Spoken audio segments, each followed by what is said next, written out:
We went to Fan Expo 2018. And we tried out a bunch of games. What did we think? Hot take!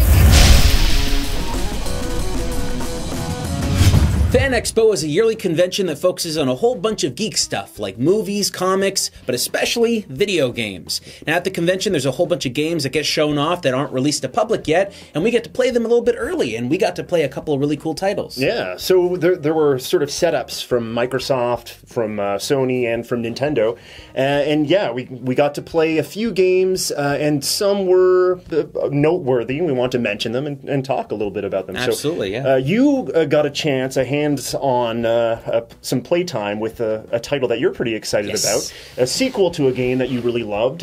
Actually, it's a sequel in a long-running series, right? Yeah. So, although I do not like the idea of calling it Hitman 2, because we already had a Hitman 2. Right. Back in, like, what, 2001? Yeah, like a long time or 2002? Ago. But basically, this is the sequel to 2016's Hitman. So this is a really cool game. I'm really excited about this. The 2016 version of Hitman was a fantastic game. I thought it was amazing. It came out in like this weird monthly order where they would give you a mission every so often, and it was fine. There was nothing really wrong with that, but it really didn't attract people as much as it could have. So now that people are actually going and playing the game in its collector's edition format, they're capable of sitting there and like basically playing the entire game as one experience, and folks are really enjoying it. So that game is getting a sequel where they're actually taking the first game and kind of bridging it together so it's this one cohesive experience. You install one game, you get all the levels and all that stuff together, and Hitman 2 is actually going to have a whole bunch of new levels and stuff like that because they're continuing on the story from Hitman 1. So Shane, correct me if I'm wrong, you're saying that a lot of the content from Hitman 1 is going to be included with Hitman 2? Yes. Oh, I didn't know But what's really cool about this is that in the first Hitman game, it was, like I said, it was really good, but they've gone back and done refinements over top of it because now they have kind of a slightly more refined engine. They're adding new mechanics. You can hide in the crowds and stuff like that. So they've done a lot of really cool things that way. I'm excited about that. But what I was really excited about was trying these new missions. So I got to play a little bit of a mission where you're going to... it's like a Grand Prix event. Basically. Yeah, like a race car event, and you have to actually kill one of the drivers in that game. So, in that stage. So what's really neat about this is you've never really had somebody that was going around really fast in a track before. How do you get rid of them? Do you force them to win and blow up their car? Do you take them out in the winner circle and stuff like that? There's all these little things that were at play there. Unfortunately, because it's a Hitman game, I like to spend a lot of time playing it, so I only got like a chance to walk around and, you know, knock out one or two guards and stuff like that. But I really felt that the controls were solid. I played it on the Xbox One. Xbox One X, I think, is what I was playing it on. It felt very good on the console. I've played the original Hitman, well, not the original Hitman. The remake. Yeah, the remake, 2016. Not even really a remake, but... Yeah, it's just a Hitman game that has no other sort of titling to it. Right? Yeah. So I've played that one on Xbox One, and they feel pretty much the same. Like the gameplay, if you like the 2016 version of Hitman, you're going to like the sequel. I think the story is going to be very interesting to pay attention to, but it's those gameplay mechanics there. There seemed to be a lot more going on. The crowd seemed to be a lot more thick. There was like way more people going around, and a lot of really interesting actions that were happening around there too. It seemed like there was more options, which I guess is always a pretty big thing in a Hitman game, because there's so many ways that you can take out your target, right? Yes, yeah. Yeah, so I saw that you had grabbed a mascot, their costume at one point, or you could take the security guard's costume or whatever, and they opened up sort of different pathways towards your target, right? As a security guard, you can only go you can enter certain places, whereas you couldn't if you didn't have a different Absolutely, right. I mean, at the end of the day, the game is very much a shooter if you want it to be a shooter, or like a sneaking game if you want to be a sneaking game. And almost like a puzzle game. That's what it is. It basically, Hitman is a puzzle game. You have to find out the ways to get around a certain area and achieve those situations in the best way you can. So whether it be knocking a guard out, stealing the uniform, or finding like a way to go in with your original suit, which is like the premier way to defeat any enemy in the game, is to basically not change anything. Oh, yeah? Just go in. Yeah, I didn't know that. So the au natural Hitman is like the one way that you kind of aim to do it, or if you do that, you get experience points, you unlock weapons and stuff like that. From what I experienced, it looks like a very good continuation situation. There were some refinements over certain mechanics that I played, just minor ones, like just movement-based stuff, but it really felt like they were kind of like just making it a much better experience. I'm all for this. I didn't really want them to kind of reinvent the wheel again and make an entirely new Hitman game, so to see them taking what I already consider the best Hitman game and moving it forward and just adding more stuff on top of that, it's probably going to feel more like an expansion, but an expansion that's worth it, you know? Like, you're getting a lot more of a game and a lot more to do, and I don't like, an expansion almost makes it sound like it's a bad thing. This is like the right way to do it, the right way to make a sequel where it's living up to everything and taking everything in the original game and kind of making it a little bit of a remaster too. That sounds pretty good. Yeah. Shall we move on? So Absolutely. yeah, I also got to get some hands-on time. I think it was at the Microsoft section of the show floor. I got some hands-on time with a game that I'm really excited about that's coming out in October 2nd, 2018. We're getting Mega Man 11. Yes. Now, you got to play this. Yeah. So, I saw it. The graphics looked amazing. But how did it play? Yeah, so anyone that's kind of wondering or worrying a little bit about this Mega Man game, because it is a 3D polygonal Mega Man game. We have had those in the past. It seems a little bit like Mega Man Powered Up for the PSP. Yep. It plays wonderfully. It really does. It feels just like those old school Mega Man games. Now, Mega Man 9 and Mega Man 10 kind of reverted to the pixel art aesthetic of the really old Mega Man games. This one seems to be taking off from kind of where Mega Man 8 left off. So by Mega Man 8, they were really trying to change the formula and the look of the game a bit. 9 and 10 tried to go back to the retro look, and with 11, we're getting sort of the next step forward. So it's not just in how the game looks that is changed in Mega Man 11, it's also the way that it plays. Now, there's something called the Gears system in this game, and you probably saw it. I did see, yeah. Yeah, while I was playing the game. So, okay, the whole story of Mega Man 11 is going to be branching off of the Gears system, and this was something that Dr. Wily and Dr. Light had sort of co-developed way back in the day, like in their college years. This would allow them to overclock like robotic devices. So they had tested it, I guess, and they figured, oh no, this is it's very powerful and it's destructive. So we're not going to implement the double gear system or 2 gear system into our robots. And then recently, I guess Dr. Wily went back on that and he's like, no, it makes things very powerful. So now he's integrated the double gear system into his robot bosses, the robot masters. Dr. Light to try and thwart Dr. Wily is like, Mega Man, you're gonna have to bite the bullet. And of course, Mega Man's like, of course, I'll adopt the double gear system. And he does. And now we have some cool new gameplay mechanics. Bullet time. Bullet time is one of them. So yeah, bullet time. You can press the shoulder buttons, right? So the right shoulder button, I believe, allowed me to do bullet time. It makes Mega Man overclock and go so fast that everything around him seems to be going slow. So it's a simple thing. We've seen bullet time in a lot of games. Like, for example, like Max Payne. Yes. You know, we've seen bullet time integrated into games for well over a decade now. But what I love about it in a Mega Man game is it opens up a lot of new gameplay possibilities. So you can slow down time to like dodge lasers, or you saw me like moving around blocks and stuff. It makes that a lot easier. Also, with the double gear system, besides bullet time, you also have a more powerful shot. Like, you can overclock yourself so that your buster shot becomes more powerful, and I believe your charged up shot does as well. And another thing that I didn't have a chance to test out in the demo is that your double gear system, if you're very low on health, can allow you to like super overclock yourself. So you get your bullet time and you get your super buster at the exact same time, and you get a really super powered up charge shot. And yeah, it's only if you have just a tiny chunk of health left. So I didn't get a chance to try that out, but from what I did try out, the bullet time and the powered up regular shot, it's a really cool way to kind of change the old school Mega Man formula, make it new, make it exciting and different. And yeah. Okay, well, here's the question. Because I know like a lot of people out there are a little bit worried. The last time we saw anybody really try to make a new kind of Mega Man style game, we saw it in Mighty Number 9, and it didn't really achieve what it was trying to go out and do. Yeah, so there's a lot to be said about that. So Keiji Inafune, one of the minds responsible for the original Mega Man games, he went off on his own, and he began Concept, the development team, which made Mighty Number 9, and it didn't feel great, right? We'd seen some concept art that looked cool, dark. It looked like a dark Mega Man, basically. Well, basically, the concept art we saw looks like what Mega Man 11 looks like playing. Yeah, right? And here's the thing, because I don't want to dig into Mighty Number 9 too much. There's a lot to be said there. But where Mighty Number 9 started off looking cool, and then like as things were shown off more and more, people were a little less excited about it. It didn't live up to the concept art. Mega Man 11 went from like, oh, it looks okay, and graphically, to me at least, over time, it's begun to look better.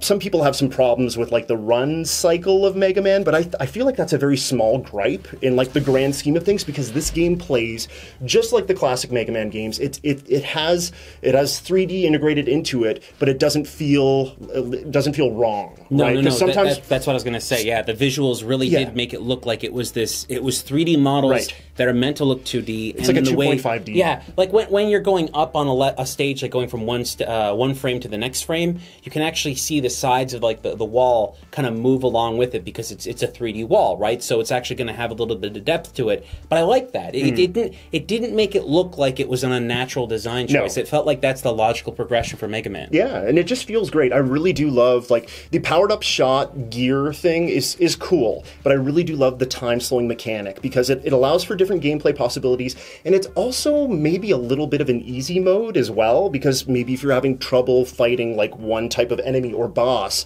you slow down time, you can like kind of make your judgments and your moves like a little bit slower.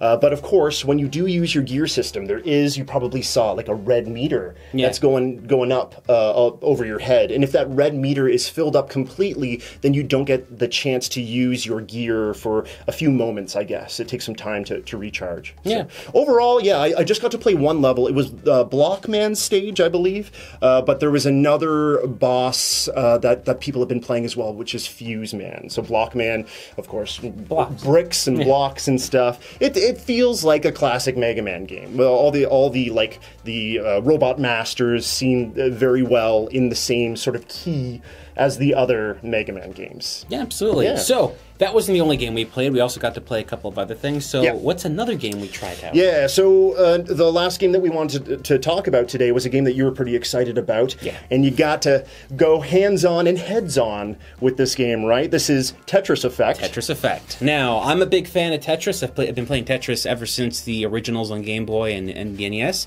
So, let me make this clear.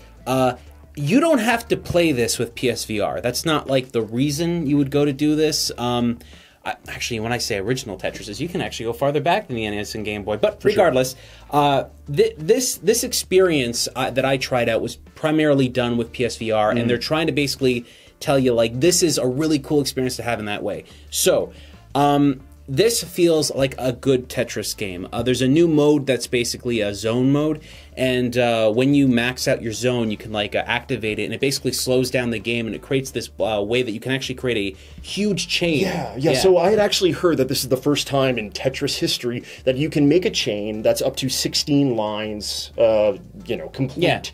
Yeah, it's very hard to do, supposedly. It is, yeah. It's kind of like bullet time, almost. Like, the pieces stop falling down right away. But you have like a way to do it where it lines up, and you can do it really quickly, but it seems really fun. Now, the developers of this are the same developers that have done Luminous, so you can probably understand what they're going to be doing. There's going to be a change of palette and design. Every time you go to a different stage, the music changes, the background effects change. I wanted to ask you about that. So, because the developers are so ingrained with a lot of visual and musical stuff, you said Luminous, there was also Rerez, Child of Eden, and Meteos, I believe. How much is the music sort of integrated in with the gameplay itself? Is it like every time you move, you get a little sound effect? It felt like there was stuff like that going on. Like, it felt like it was very music and sound heavy. There seemed to be like a big directional flow. There was beats that were happening that kind of that moved images and stuff around. Now, on PlayStation VR, I looked behind myself while I was playing, and I saw nothing. So there's nothing really behind you. It's all at the front. But my problem was, while I was playing it, is just it didn't really need to be a VR experience. Like, there was nothing about it that told me, oh, this is different, right? Mm-hmm. This easily could be an experience you could have on a Vita, and I think it would just be just as good. But it's going to be on the PlayStation 4. You can play it on your regular television. My only problem I had while playing it, and by the way, I played it at the hardest difficulty, which the person that was monitoring the station was kind of telling me, like, don't, but I did because I've played Tetris a lot. So there is a challenge. You did very well. Thank you. You did very well. There is a challenge to it. It's not crazy easy once you put it to that harder speed. It's a lot faster that way, but I kind of like playing Tetris that way because it feels a little bit more challenging. What I did notice right away, though, while I was playing, was that whenever there's like a transition effect, or when there's basically there's a transition from one stage to the next, the game kind of slows down and gives you a pace to breathe, which I'm fine with, but it felt like it was a little bit too long. Now, we were playing, like, this is a demo build. All the games we're playing are demo builds. They're not the final versions of the game. Yeah, we should mention that. Yeah, and this one specifically, while I was kind of waiting for it to go to the next stage, and they're doing this really nice like visual stuff that was all in 3D, sometimes when you got rid of a line, there would be like a really cool effect. That effect would block you when you're playing on a very hard difficulty mode because you can't see what's behind that effect. So, in essence, I kind of didn't like that. Yeah, to me that sounds a little bit sloppy, especially when you're playing a puzzle game with as much precision necessary as Tetris. Exactly, because basically when you're playing Tetris on the fastest mode, you have to be quick, you have to be fast, you have to line up everything as quick as you can. Yeah. And whenever there's like a blur or some kind of like sparkles or something in front of the blocks, and that's happening because you cleared a line, you can't see what's going on there. And I found myself more often than not like screwing up and dropping a block where I wasn't supposed to because I just couldn't see it. Now I have a question. You haven't played this game without VR. You've only played it in VR. Only VR, yeah. So in VR you have like a lower latency sometimes because you need that for the headset itself. Do you feel like that helped you at all? Like did you feel like you were able to manipulate things faster? I didn't really feel like that. Yeah. You know, I honestly felt just as smooth as any Tetris experience I've had outside of that. The only thing I would say is when you're in the VR space and you're focusing on one thing, there's so much visual stuff going on. The blocks are constantly changing their design, just like Luminous. When that happens, sometimes it's really hard to focus on what you're doing. With Luminous, basically, you don't have to worry about that because it's just blocks. You know, it's a very simple puzzle game. It's not hard to understand. Yeah. But even then, sometimes when it changes on Luminous, it can be difficult to pay attention to. This is the same thing. If you don't like that, you're probably not going to like Tetris Effect because... but I think there's going to be a lot of people that don't care about that specifically. But those visual aesthetics can actually mess with your head while you're playing, and I think that's a part of the challenge for some. In Luminous, the transitions tend to be pretty jarring for me, and those are split second. Yes. Like when you transition from one musical style or one level to the next, it's usually like 2 seconds or so, but it goes by in a wave, and it is like you do have to sort of reprogram your brain immediately. Right? Yeah. In this, the transitions felt a lot longer, and I remember watching you and thinking to myself, does Shane see this as like as wrong or wonky or sloppy as it looks to me? Because it seemed like it was more of a detriment to the precision play of Tetris than anything else. I have to imagine that some of the stuff I experienced was done specifically to make people not sick while playing. I didn't get any visual sickness. Yeah. When I was going through the menu at the very beginning, there's like this star field thing. You're looking through it, and that star field thing, when you're clicking around, it actually shifts the star field. So yeah, you get a little bit jostled because suddenly the background's changing and moving and stuff like that. When you're playing the game naturally, I felt no motion sickness because remember, you're focusing on basically on a tetromino grid. So when you're looking at that grid, your eyes are focused on a single stable thing. So it doesn't matter what visual stuff is going on. But the themes I tried out, and there was 3 different stages I tried, they didn't like move a lot of stuff around. Even though I was playing really intense and really fast, I didn't feel sick at no point, so I felt very good about that. But I still feel that even though this is really neat to experience in PlayStation VR, I think that this is going to be a far better experience had on just a regular television, maybe an OLED TV, maybe surround sound to really get the feel of that. But I don't think a PlayStation VR really is doing anything to warrant its existence on the platform. I guess my final question, either a yes or a no question, PlayStation VR integration, gimmick? You know, does it feel like a gimmick? It feels like it. I don't want to say it was an afterthought, but it didn't feel like it was the focus. Okay. It felt like they were trying to make a good Tetris game first with really interesting visuals, and the PlayStation VR aspect of it really didn't seem to be anything really, extensive. Okay. And you know what? We are definitely going to sit down and talk a little bit more about PlayStation VR in the future, because I think that's a big conversation we should have. Yeah. Because now Tetris Effect was the game I was looking forward to playing on VR, and I was really hoping that this was going to be the thing that changed like the way I perceive VR. But I don't know if that's what this is going to be. Again, this is only like an early version. Maybe the one that finally comes out will be better. But I'm getting so nervous about VR having a future, and I don't know if Tetris Effect is going to be the thing that really grabs people, but it definitely is a game people can play without getting sick, and it's a very easy way to play the game.